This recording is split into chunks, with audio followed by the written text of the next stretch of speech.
And it came to pass, as he went into the house of one of the chief Pharisees to eat bread on the Sabbath day, that they watched him. And behold, there was a certain man before him, which had the dropsy.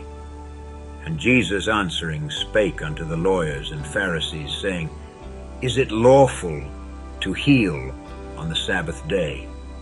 And they held their peace. And he took him, and healed him, and let him go, and answered them, saying, Which of you shall have an ass or an ox fallen into a pit, and will not straightway pull him out on the Sabbath day? And they could not answer him again to these things.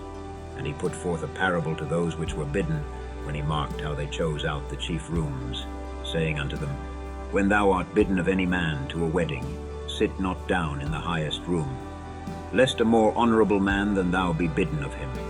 And he that bade thee and him come and say to thee, Give this man place, and thou begin with shame to take the lowest room.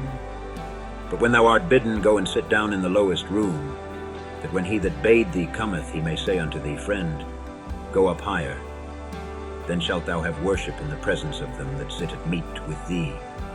For whosoever exalteth himself shall be abased, and he that humbleth himself shall be exalted.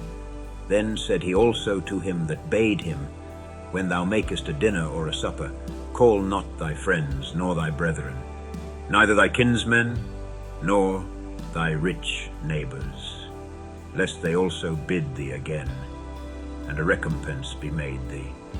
But when thou makest a feast, call the poor, the maimed, the lame, the blind, and thou shalt be blessed, for they cannot recompense thee, for thou shalt be recompensed at the resurrection of the just. And when one of them that sat at meat with him heard these things, he said unto him, Blessed is he that shall eat bread in the kingdom of God.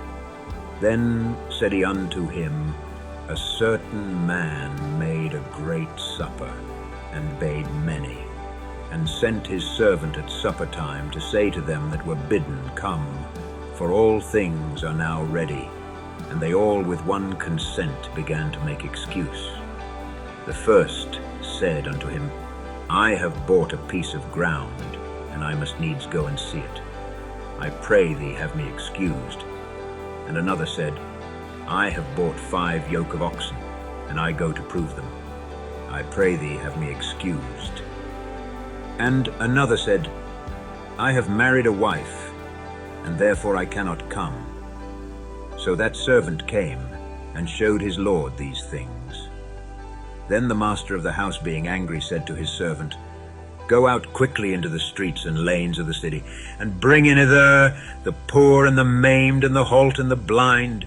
And the servant said, Lord, it is done as thou hast commanded, and yet there is room. And the Lord said unto the servant, Go out into the highways and hedges, and compel them to come in, that my house may be filled. For I say unto you, that none of those men which were bidden shall taste of my supper. And there went great multitudes with him. And he turned, and said unto them, If any man come to me, and hate not his father, and mother, and wife, and children, and brethren, and sisters, yea, and his own life also, he cannot be my disciple. And whosoever doth not bear his cross and come after me, cannot be my disciple.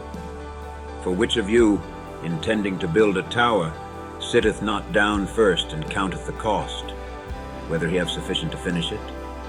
Lest haply, after he hath laid the foundation, and is not able to finish it, all that behold it begin to mock him, saying, This man began to build, and was not able to finish. Or what king going to make war against another king sitteth not down first, and consulteth whether he be able with 10,000 to meet him that cometh against him with 20,000? Or else, while the other is yet a great way off, he sendeth an ambassage, and desireth conditions of peace. So likewise, whosoever he be of you that forsaketh not all that he hath, he cannot be my disciple.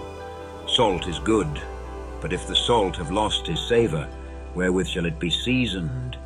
It is neither fit for the land, nor yet for the dunghill. But